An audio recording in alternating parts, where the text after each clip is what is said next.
Alright guys, welcome back. Second chapter to the storyline. Won't tell you what happens, but this probably, I have no idea how long this will take. Brought us, lives on. Cypher is still out there.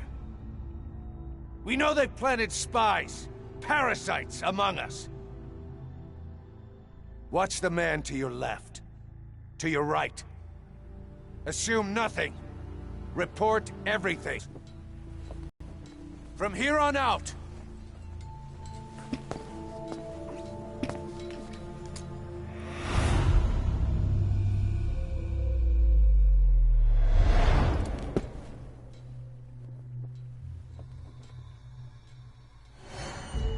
You. And they will get no mercy.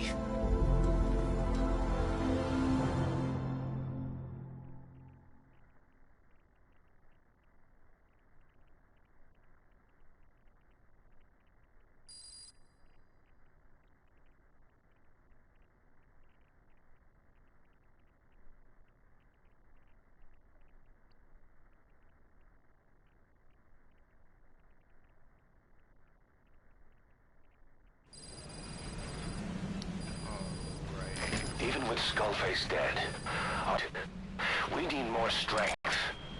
We need more men. Diamond Dogs needs to be bigger. Missions have come in too. We still have a long road ahead of us. Okay, that's weird. Alright, so, no idea what is going on. Rockets. That's a plus. But I should find that first. Everything. Okay. So, anything else cool? Anything else? Nope.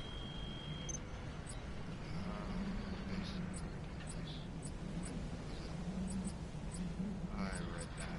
Where is it? There it is. Nuclear development. E. Alright, so I really don't have anything all figured out. What we're gonna end up doing, however, is sit back and enjoy. That's what I was looking for, that blueprint right there. So my kid something in here. So I can't believe they had it. Alright. So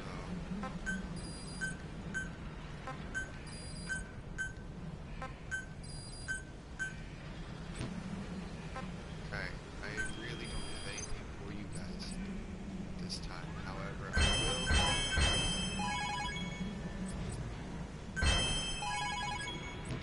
will play all of the set tapes that I have loaded. First things first.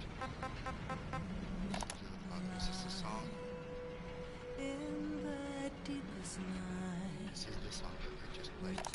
Okay, so the sets over here. And the heck over here. 1, 2, Y. Right here. Lots of pieces. Emmerich didn't go with depleted uranium for Sahelanthropus' armor because of its strength.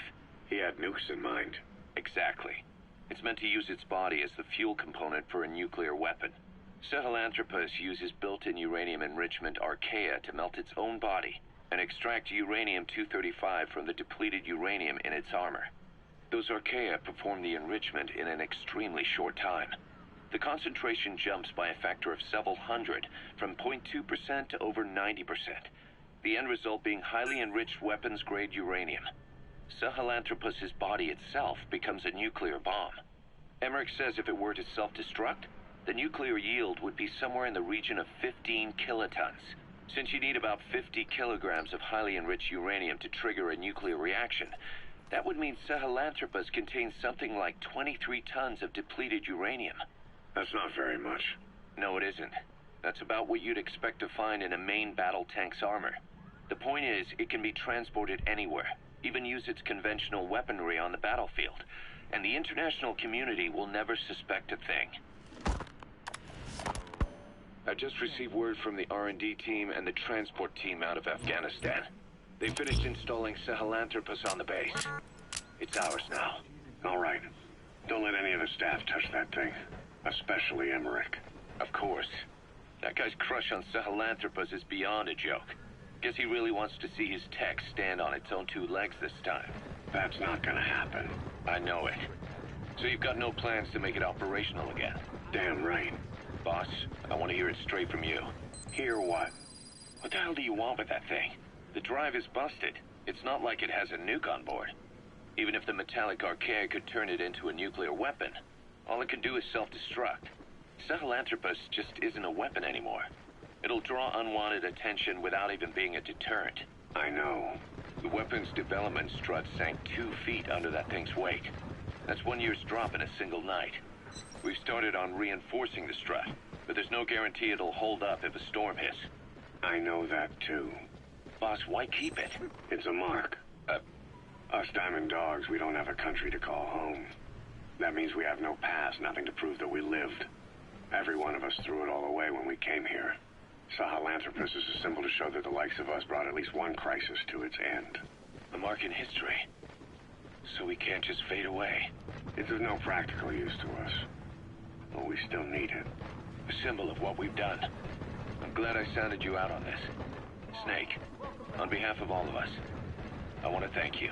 I don't need gratitude. I need security. Keep Emmerich away from that thing. Roger that.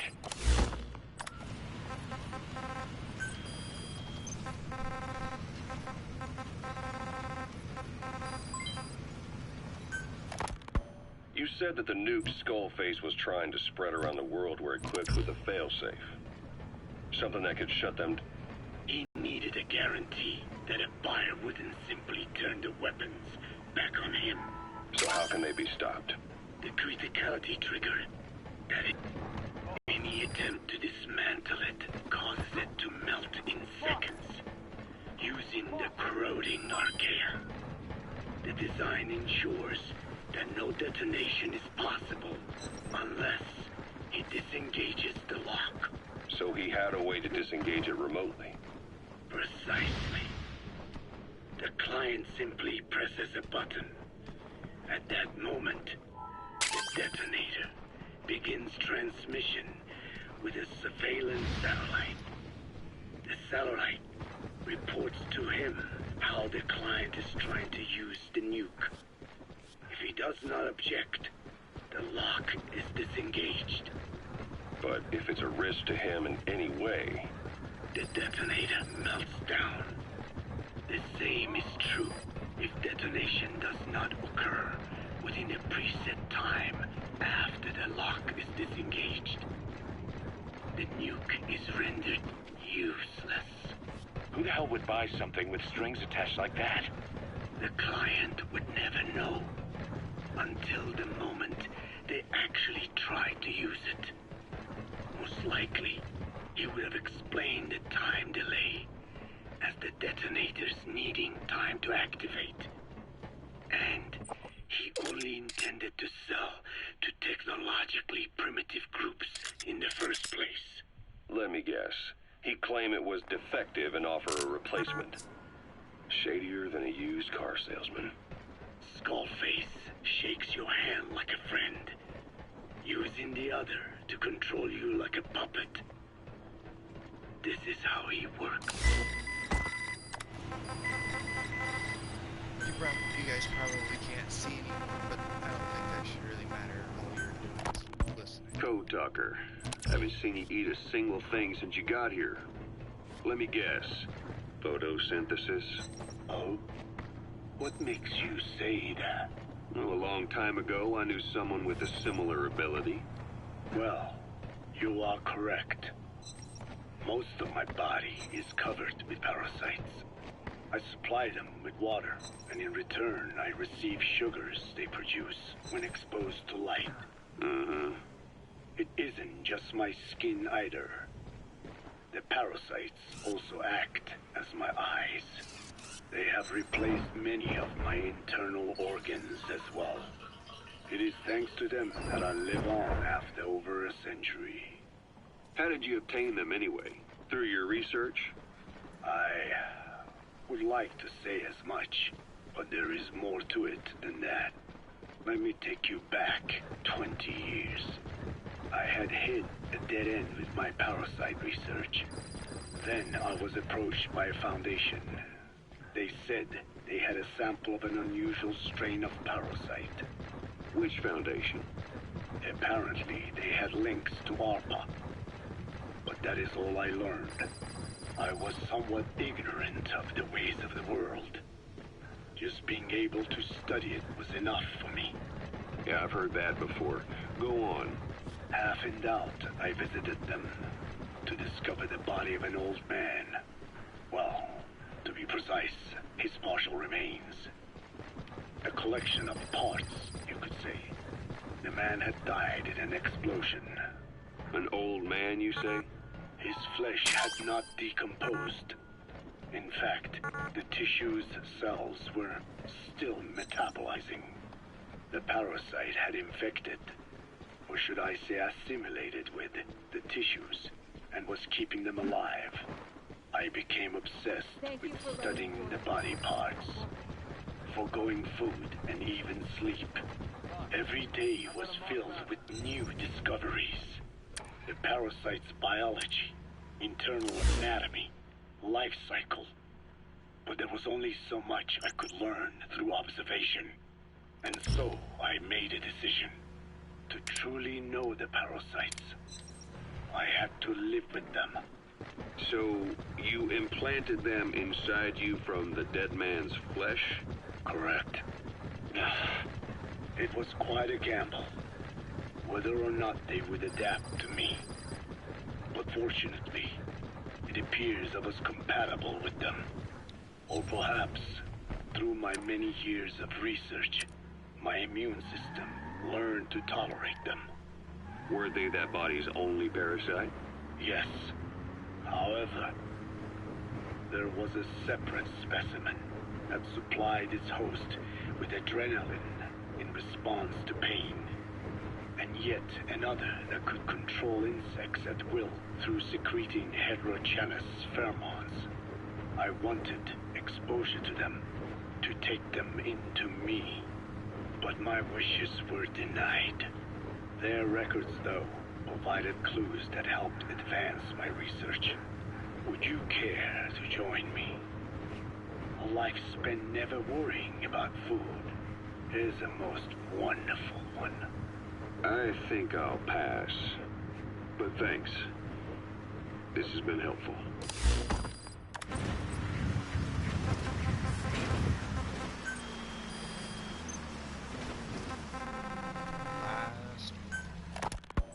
Skullface has finally burned out.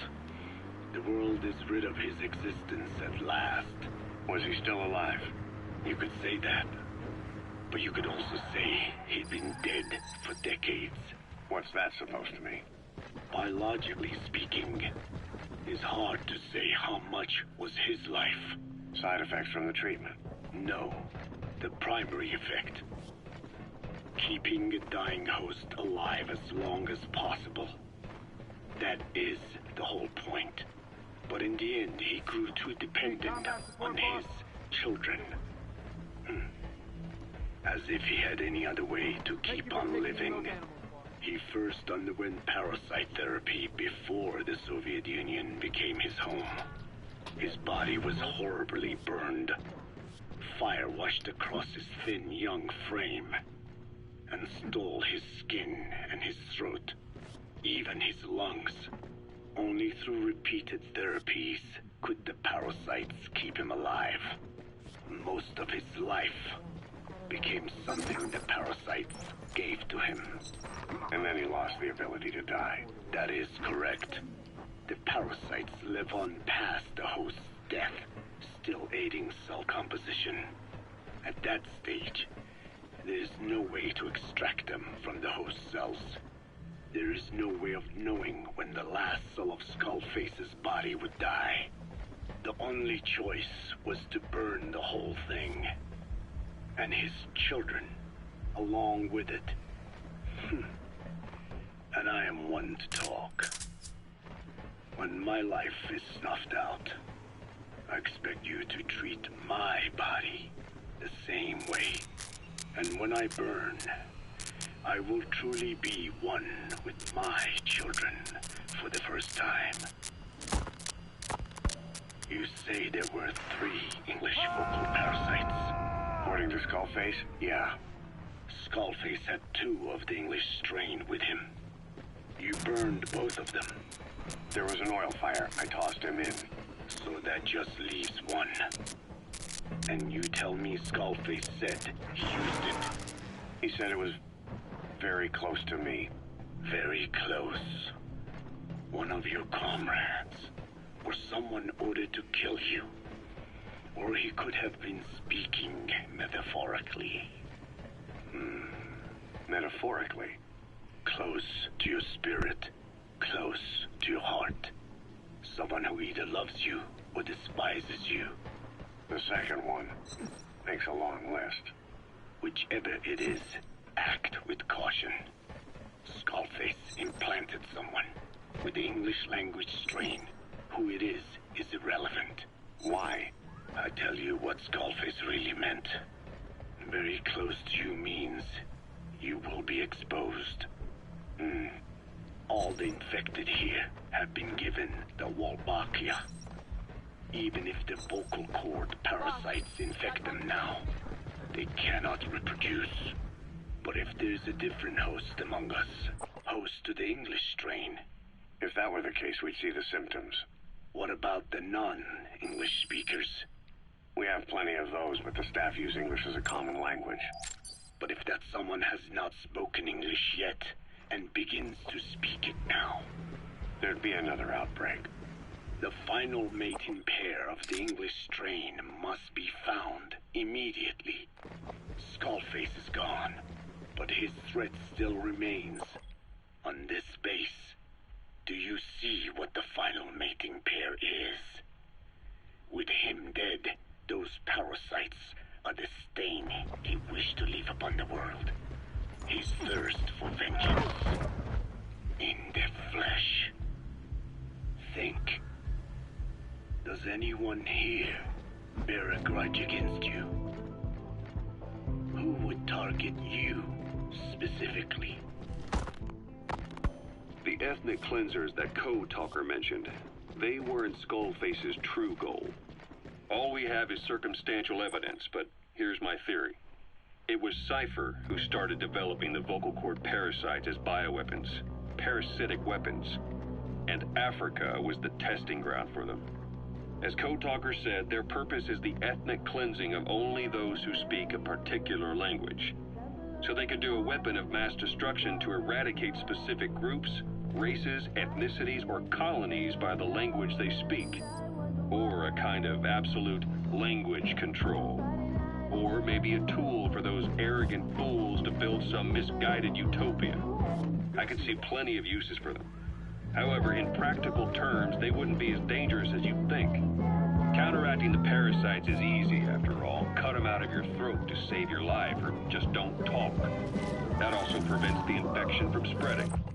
So if the international community were to find out about them, they'd no longer be the threat they were conceived to be. In which case, their targets would be limited to minority groups as a deterrent or a terror on one little thread in Cypher's grand tapestry. An obscure corner of their work, possibly forgotten altogether. In any case, things changed. When Skullface was forced to relocate to Africa and he saw that thread dangling. All the time he continued that research, he was secretly following his own agenda. The ethnic liberator parasites. His English language strain. Skullface said there were only 3 samples of the English language strain parasite, and I think we can believe him. Bringing his ethnic liberator's plan to fruition depended on creating an English version of the vocal cord parasites at all costs. But an English strain would have been useless to Cypher. Worse, it could have destroyed everything they'd built. It was the one type they couldn't allow. That means Skullface was forced to develop his English strain out of sight of Cypher's network.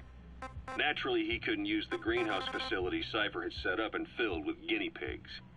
Skullface must have found some secret place to create his precious few English parasites, hiding all evidence like a man cheating on his wife. Somewhere, an entirely standalone environment.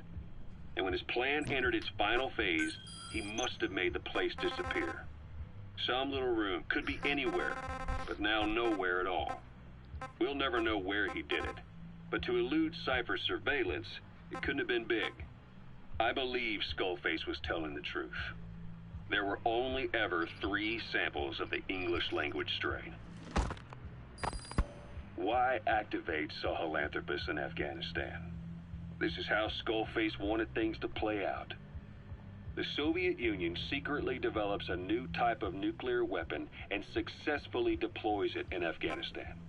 Revealing the existence of Sahelanthropus results in a return to the glory days of the Cold War.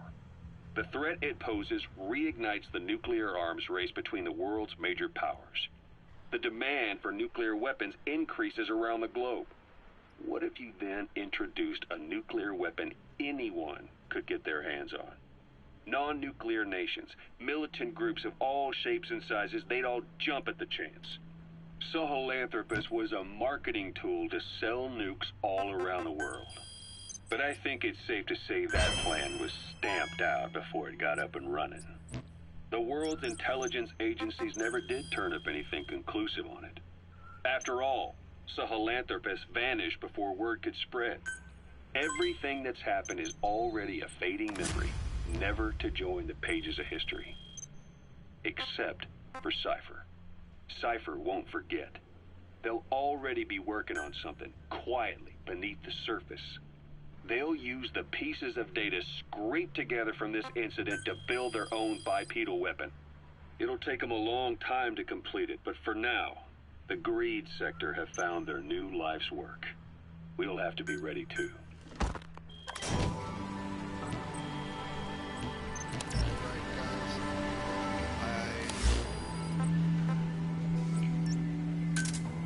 Roger. This is B-Quad. Arriving shortly at LZ.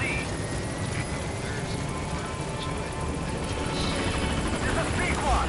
On station at LZ.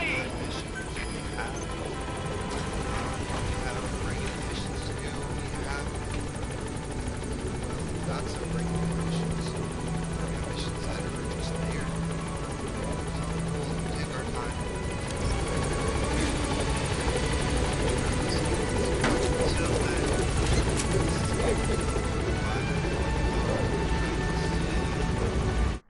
On the flip side,